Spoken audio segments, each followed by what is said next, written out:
Не случайно о Иисусе Христе сказано, что Он и лев, и ягненок.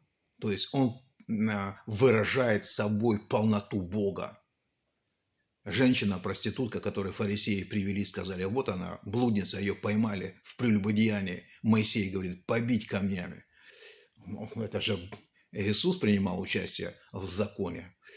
Да? Но тем не менее он говорит: кто из вас без греха первый брось камень? Он ее покрывает. Он ее закрыл, защитил, он ее спас, он ее утешил. Потом говорит: иди, не греши. Представляете, какая всеобъемлющая любовь, не просто однобокая, а всеобъемлющая любовь была явлена Отцом через Сына Своего Иисуса Христа. И это нам все с вами даровано. Поэтому благодать и любящее сердце всегда говорит: не судите, не выслушавшие.